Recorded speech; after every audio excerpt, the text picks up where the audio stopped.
This is the answer key walkthrough for the quiz on mole conversions and percent composition. You will be given a periodic table, and you'll need that periodic table for every question on the quiz, and you will need to have, or certainly want to have, a calculator for most of the questions. There might be one or two you wouldn't need a calculator for, but you should have a calculator because most of the questions are going to need one.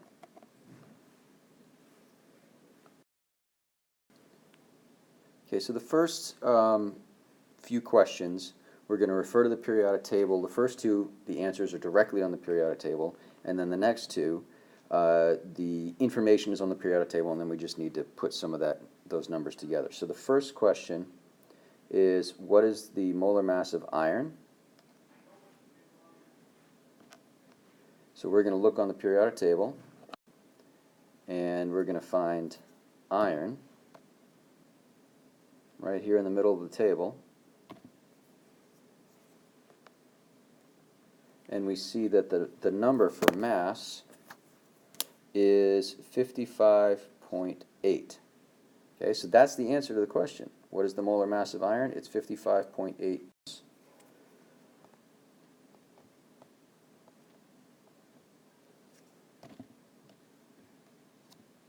Okay, so the next one is calcium. We're going to do the same thing. We're going to go out a table. We're going to zero in and find calcium. There it is over there. And here's calcium. The mass of calcium is down here, 40.078. We're going to call that and round it off. Okay, so 40 grams is the molar mass of calcium. Next question is a little more work, but we're going to do basically the same thing. Okay, carbon tetrachloride, which is CCl4. So that means that there's 1 carbon and 4 chlorines. Okay, so we need to add those two things together to find the mass of the compound. We're going to get the numbers for these from the periodic table just like we did in these first two questions. So first we're going to look up carbon and chlorine. Okay, they both happen to be over here on the right hand side of the periodic table. Carbon is up here, chlorine is here. So carbon has a mass of 12, chlorine has a mass of 35.4. So if we to the formula, we're going to see that we need to add 12, that was the mass of the carbon, plus the chlorine was 35.4, but since there's 4 of them, we need to multiply that number times 4.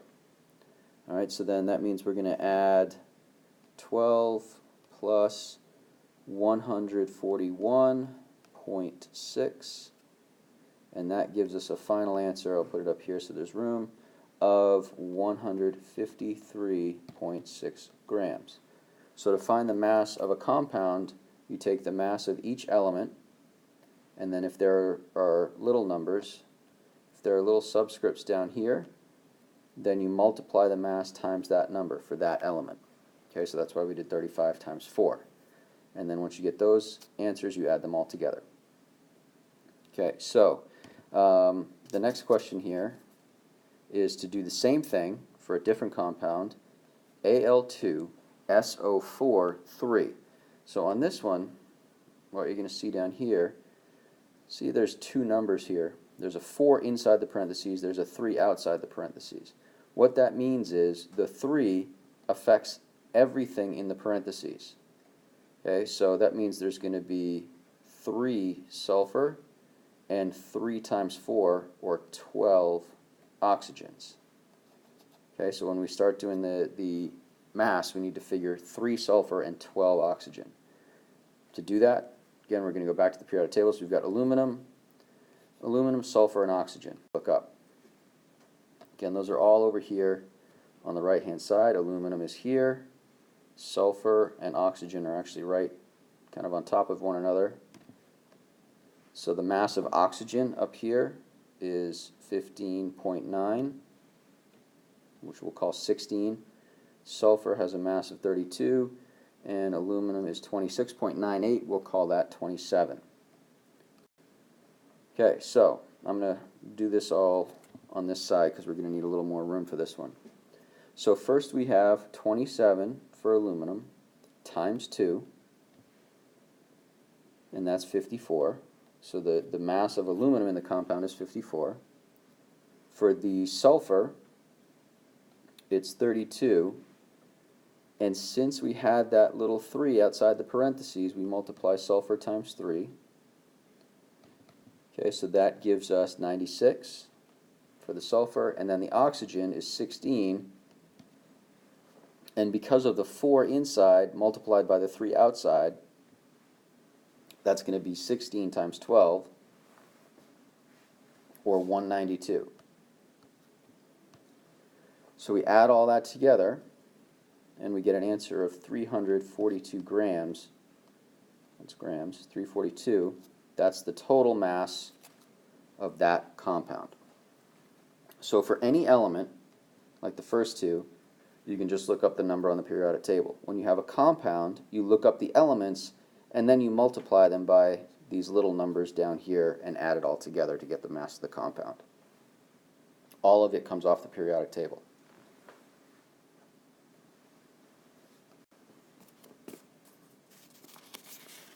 Okay, so now we're going to sort of take that information, or use the information in the process that we just did to find the mass of the compounds, and then do a few conversions. So the first question, what is the mass of 2.3 moles of H2O? And the second one is, how many moles are there in 18 grams of CO, carbon monoxide? So in the first question, we're trying to find moles. We're trying to find the mass given the moles. And in the second one, we're trying to find the moles and we're given the mass. So in one, we're going to multiply, and one, we're going to divide. That's the only difference. We're still going to need to find the molar mass of each compound, which we'll use the periodic table for. And then we're either going to multiply or divide. So for H2O, we need 2 hydrogens and an oxygen. So if we go to the periodic table, hydrogen is over here, top left. It has a mass of 1. Oxygen, we've seen, is over here. That has a mass of 16. So hydrogen times 2, right, 1 times 2 is 2, plus 16 means the mass of water is 18. So the mass is 18 grams. That would be for 1 mole. And then the question says, what is the mass of 2.3? Well, that would be 2.3 times as much. So if we do 2.3 times 18, we get 41.4 grams. So 2.3 moles of water would have a mass of 41.4 grams. Now, on the next one, we need to first find the mass of carbon monoxide, CO, 1 of each, and then we're going to figure out how many moles would 18 grams be. So first, we're going to come in here, we'll look at carbon and oxygen, which we've done, I think both of those already, but either way, carbon is 12, oxygen is 16, so if we add those two together, we get 28. That's the mass of 1 mole of carbon monoxide, grams. But we don't have 28 grams, we have 18 grams. So we want to know how much, or how many moles 18 grams is. Well, 18 is less than 28, so it's going to be less than 1 mole. It'll be a decimal. And so when you do 18 divided by 28, you end up with 0.64 moles of carbon monoxide, CO. Which, you know, if you look at it, it's a little more than half, right? 18 is a little more than half of 28, so we should have a little more than half a mole. So then that makes sense. So there's your final answer for that question. Okay, the next two questions are essentially the same thing, but with different numbers, right? So we need to find the mass of iron oxide, Fe2O3, and the mass of hydrobromic acid, which is HBr.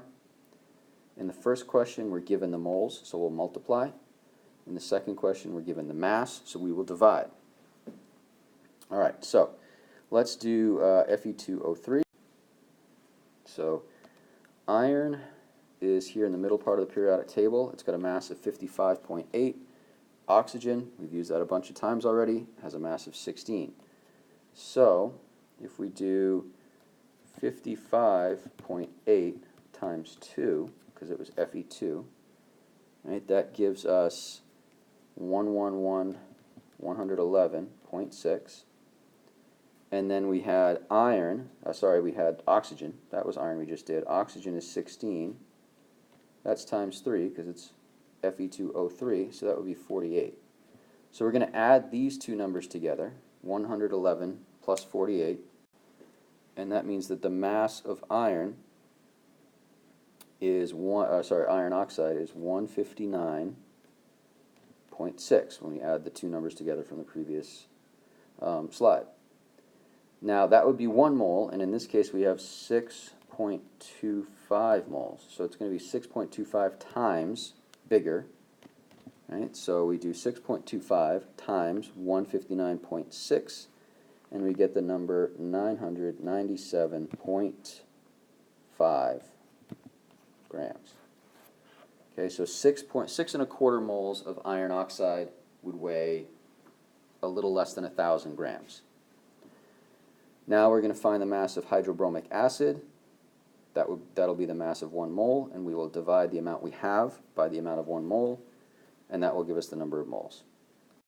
So hydrogen, that's up here, we've seen already, that has a mass of 1, and there's only 1 hydrogen. Bromine is down here, 79.9. Let's round that to 80. So we do 1 plus 80. It means that 1 mole of hydrogen bromide, or hydrobromic acid, would have a mass of 81. Oop. Sorry, I'm going to write this in here, because we had 197 grams. That was what we were given, 197. We know that the mass of the compound is 81. So if we divide that, we get 2.43 moles. Okay, so 197 grams would be 2.43 moles of hydrobromic acid. So divide the mass you're given by the molar mass. Okay, let's move on to the next question.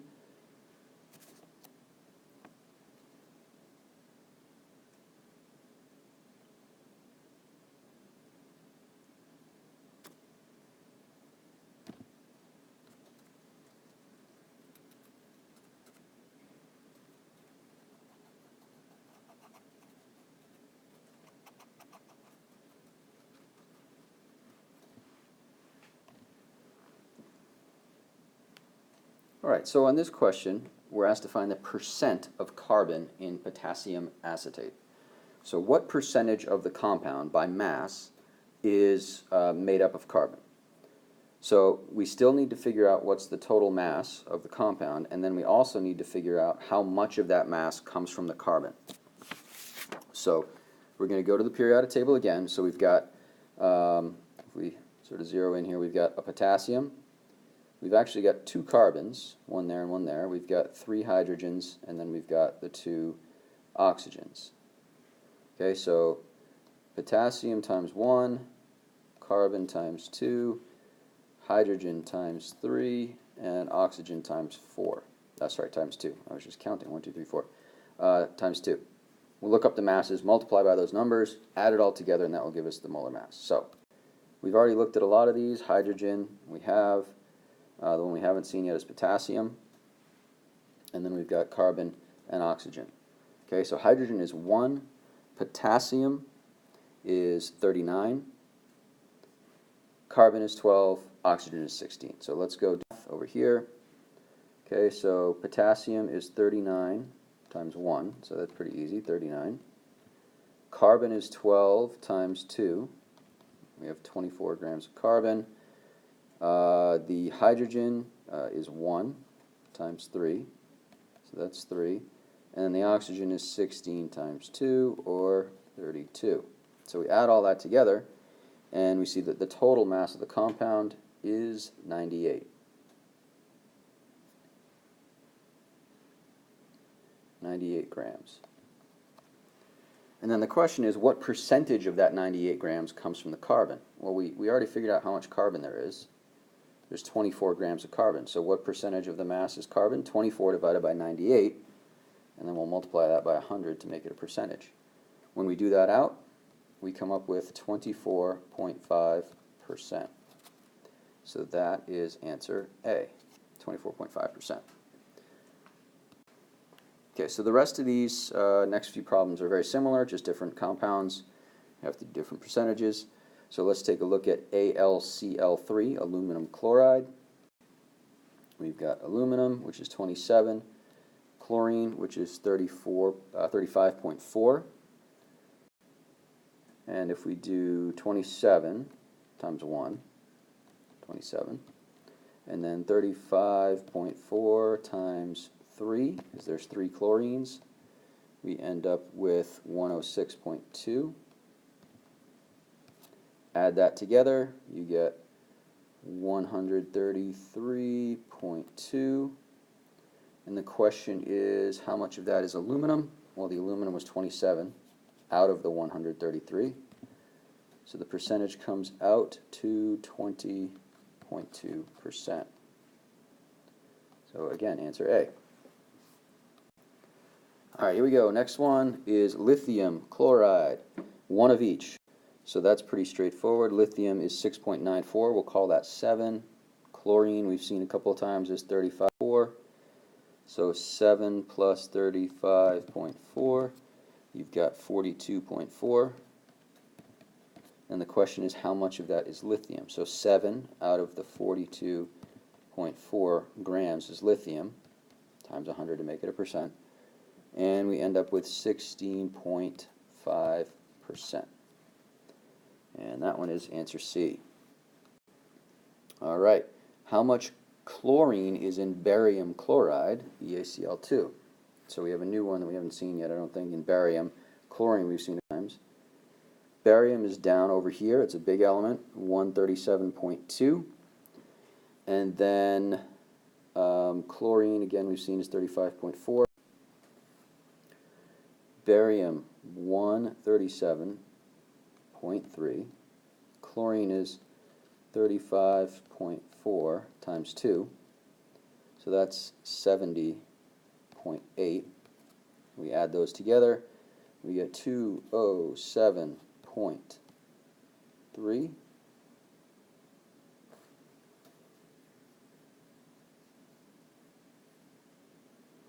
Rounded. And then the question is, how much of that is chlorine? Well, if the chlorine is 70.8 out of the 207.3, then that means it is 34.1%. Answer D.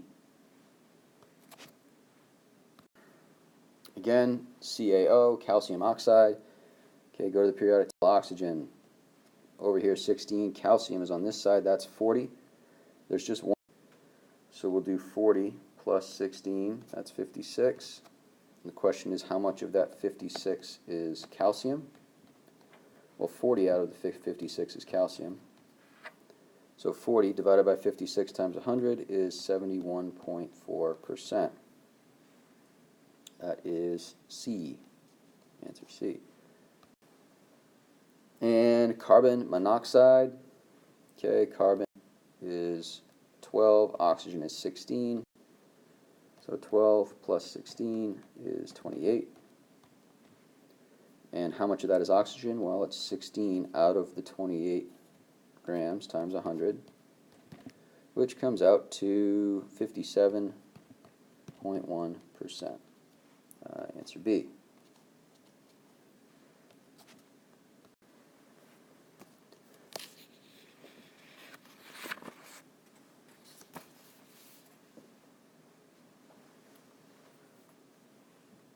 What is the percent composition of nitrogen in dinitrogen monoxide, N2O? Okay, we've got to look up nitrogen and oxygen. Nitrogen and oxygen are actually right next to each other. It's 14 and 16. Okay, so nitrogen is 14. There's 2 of them, so that would be 28 grams of nitrogen. And there's only 1 oxygen, which is 16, so that gives us a total of 44. How much of that is nitrogen? Well, 28 out of the 44 is nitrogen, and that would be 63.6%. Answer C. Okay, and then the next question is similar in a lot of ways to what we've been doing. It's got a couple things that we need to account for. So this is something called a hydrate, and the question is, how much of that hydrate is water? Well, so the compound is CuSO4 5H2O, pentahydrate, five water molecules. So we're going to figure out how much all of this adds up to together, and then what percentage of that is water. So just like what we've been doing, it's just made a little different by the fact that we're adding these water molecules. So there's there's almost two compounds added together, and that's what happens with a hydrate. But the process is going to be the same. We got a few more things to add up, but we're going to find the total and then figure out what part of that is the water, and that's all we're doing. All right, so we've got copper, sulfur, oxygen, hydrogen, and oxygen again. Most of these we've looked at already. Okay, copper happens to be down here in the middle. It's 63.5. Hydrogen we have over here is 1. And then we've got sulfur and oxygen, which are on top of each other, 16 and 32. So we're going to take all those numbers, transfer. So we've got copper, which is 63.5, plus 32 for the sulfur, plus the oxygen is 16, but since there's 4 of them, we do 16 times 4, which is 64. So that gets added in here. So for the CuSO4 part, it's 159.5. And then the water is 2, right, because there's 2 hydrogens. 1 times 2 is 2, plus 16. Okay, that's the oxygen. So that's 18 total. And since there's 5 H2O, we're going to multiply that by 5. And that gives us a total of 90. So the whole thing has a mass of 159.5 plus 90, which is 249.5. And then the question is, how much of that 249.5 comes from the water? Well, 90 out of the 249 is water. So we do 90 divided by 249.5 times 100, and it turns out that that is 36.1%. So when you look at that whole compound, CuSO4 with 5 H2Os, the H2O accounts for a little more than a third of the total mass, right? 36.1%. The second one is actually a little simpler because there's only 2 elements, but we're still looking for the percent composition. So for the whole thing, not just for either the sodium or the fluorine. That's the only difference, is we're going to find both percentages. So we need to find the mass of sodium, the mass of fluorine, then get the total, and then divide each element by the total. Here we go. Sodium we've seen is over here. It's got a mass of 23. Fluorine is up here. It's 18.998. We'll call that 19. So we've got 23 plus 19. 23 plus 19 is 42. And then to find the percent composition, when it just says percent composition, it's asking you to break down all of the elements and find their percentages instead of just picking one. But the thing that we're going to do is exactly the same. So 23 out of the 42 is sodium. And that gives us 54.8%. And then 19 of the 42 grams is the fluorine times 100, gives us 45.2%. Now if you look at these percentages, since there's only 2 elements, the 2 percentages should add up to 100%. And if you add these together, it does. Again, if this number is slightly bigger or slightly smaller than 100 because of rounding, that's okay. If it's way different, like way below or way above 100%, then you need to go back and double check all your calculations. It shouldn't be more than like 101, but between 99 and 101. Okay, so then the final question is finding the empirical formula of the compound. So we're still going to need the periodic table for this in a minute, but the first thing that we want to do, okay, so we're going to break this down. We've got magnesium, which is 23.3%. We've got sulfur, which is 30.7%. And we've got oxygen, which is 46%. So what we're going to do, the first thing we're going to do, before we even look at the periodic table and start any of that, is we're just going to turn these percentages into grams. Okay, so all we're doing is turning the percent sign, taking that out and putting it in a grams, or putting in the gram symbol for each of these elements. Because we're going to be working with mass, so we need to convert the percent to grams. Okay, so that's all we're doing here. Now the next step is to go to the periodic table, find the mass of each of these elements, magnesium, sulfur, and oxygen, and then we'll divide each of these numbers by the mass for each element. So let's go do that. Magnesium is over here, it's 24.3, and we've seen sulfur and oxygen many times already. They're on top of each other. Oxygen is 16, sulfur is 32. So let's go back in here. So we had magnesium, which is 23.3 grams in the compound. The molar mass is 24.3. That's what we got off the periodic table. That gives us a number of 0.96. Then we do for sulfur, which is in the compound, this is coming from the question, 30.7. The mass off the periodic table is 32.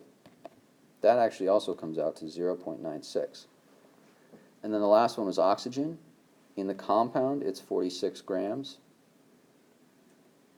On the periodic table, it's 16. So 46 divided by 16 is 2.88. Okay, so what we just did there and what this tells us is that for every 0.96 moles of magnesium, there's 0.96 moles of sulfur and 2.88 moles of oxygen. So that's the ratio, but we can't use those numbers in the formula because the formula has to be whole numbers. So we need to convert these numbers somehow into the same ratio but with whole numbers.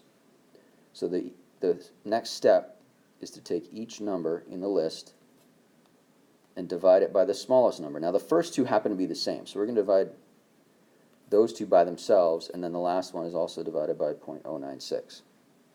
Okay, so when you do the first two, you get 1 and 1, and then 2.88 divided by 0.96 is actually 3. So that means that there's 1 magnesium and 1 sulfur with 3 oxygens. When we write that in a formula, we say magnesium, sulfur, oxygen, 3 of them. You use the little numbers down below to tell the numbers, to tell how many there are. You don't need to put the 1s in the formula for the 1 magnesium and the 1 sulfur. You need to put the 3 for oxygen. So the empirical formula, the final answer to this problem, is MgSO3. And that's actually magnesium sulfite, which is a real compound. So there you go. So you'll need the periodic table, which I'll give you. You'll need your calculator, and you'll need to know how to work through each of these types of problems. They all come back to the periodic table and the mass of the elements. Saved by the bell.